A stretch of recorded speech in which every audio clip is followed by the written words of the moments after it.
the head of the country's central bank floated the idea of dumping the greenback as the world's reserve currency, replacing it with an international currency. Thousands of people gathered to hear Barack Obama deliver key foreign policy speech on his current European tour. His vision for America's place in a new world order. Returning vets could be a risk to our nation. We've got to give them a stake in creating the kind of world order that I think all of us would like to see. And one of the ways it will drive the change is through global governance. I think a new world order is emerging. This is a hoax and a scam which is designed to transfer wealth and power from the private sector to the government sector and from the government of the United States to a world government. And those people who have been yelling, oh, the UN's going to take over global conspiracy government. Theorists. They've been crazy, but now they're right. And who got the money? Hundreds and hundreds of banks. Any bank that has access to the U.S. Federal Reserve's discount. Tell us who they are. No. You know, financial terrorism. They have the ability to tweak the knob. I am proposing that the Federal Reserve be granted new authority. The ultimate goal of the carbon tax and the cap and trade is to destroy production. This energy tax is the largest tax increase in American history. We're actually creating a global warming police. So number one, they can come in, the federal government can come in, inspect your house, and send you the bill. We're setting up a global warming Gestapo. And one of the things that if you talk to our generals, they are desperate for is a civilian counterpart to our military forces. I am fierce. And this is what I wear. Senator Barack Obama's presidential campaign is asking Missouri law enforcement to target anyone who lies or runs a misleading television ad. I've now been in 57 states. I think one left to go. The president, when he was in Europe last week, he met with the King of Saudi Arabia. He appeared to bow.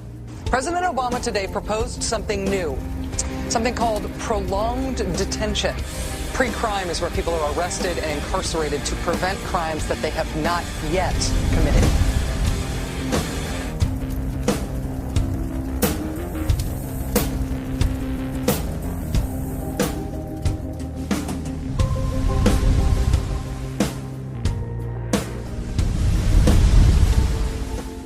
It's the World Wrestling Federation. It's the Washington Wrestling Federation. They put on this show that they're bitter rivalries, you know, villains, and they really don't like each other. But behind closed doors, they buddy up for a drink and make deals. Both the Republican and Democratic parties are owned by the same global elites. And on issues that matter to those global elites, they act as one. They've wrapped themselves in the American flag, and they've talked about preserving American heritage and principles, and all the while they're working to merge us into a new world order where our sovereignty will be destroyed. We'll lose all connection with our American heritage. With Bush, you knew exactly what you were getting. It was there was no iron fist in a velvet glove. It was just the iron fist. Whereas with Obama, you've got the velvet glove and the iron fist. You know, a very sharp guy, very smooth, knows exactly what he's doing. For that reason, far more dangerous than Bush. Well, at the end of last year, I was willing to give Obama the benefit of the doubt. I thought it was premature to write this guy off. But now that he's been in office for a while, it's obvious that he is very tight with the Goldman Sachs and J.P. Morgan's on Wall Street, and he is extremely compliant and pliant to the wishes of the large banks, going back to what we saw with Robert Rubin under the Clinton administration, changing laws in favor of the banks. And he's not doing anything to stop the banks. He's helping the banks continue to do what they were doing under Bush. So, in fact, he's just a continuation of Bush on the subject of markets and finance, which is the most important part of his policy right now. People who voted for Obama wanted real change, and are getting platitudes, are getting a lot of nice talk, but nothing in the way of concrete change is taking place. In this town, business as usual. There's one puppet master that controls the left, and there's the same puppet master controls the right. They control the Republican Party, and they control the Democratic Party. This is not a party issue. This is not a left-right issue. The question is, who should government serve? And it should serve the people.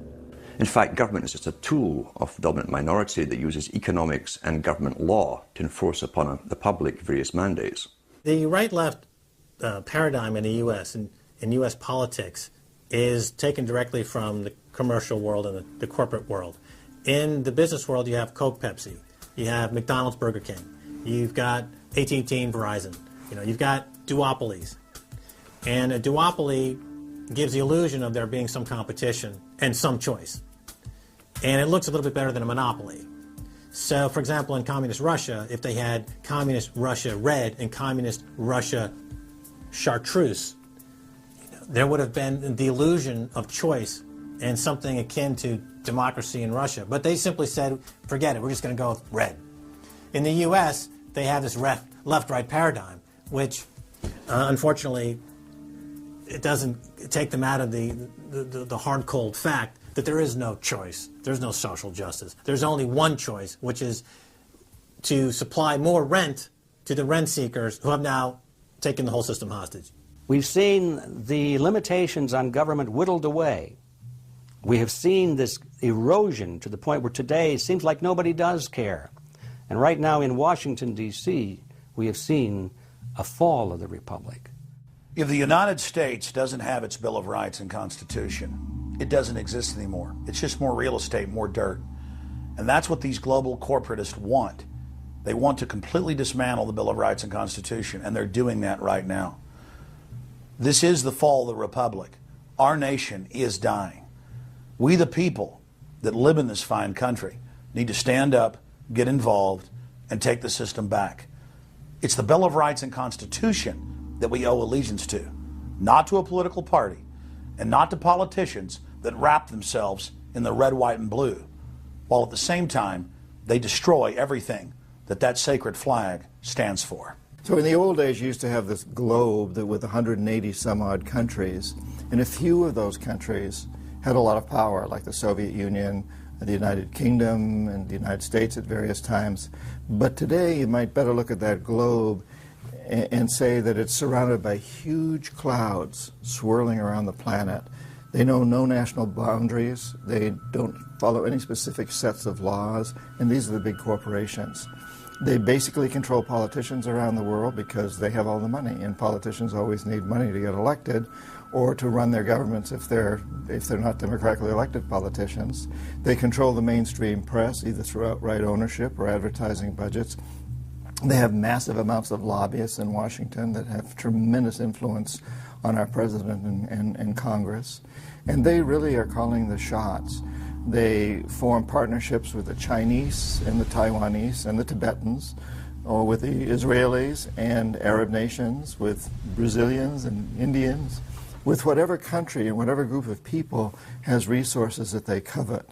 And so for the first time in history, we really have this new form of an empire. Barack Obama is a puppet of the New World Order to bring in a World Bank, to destroy the economy of this country, and to bring in global governance. And no matter how likable the fellow is, we as citizens of this country need to stand up and say no. We have to stand up to preserve a republic here and a rule of law, which is under dire threat.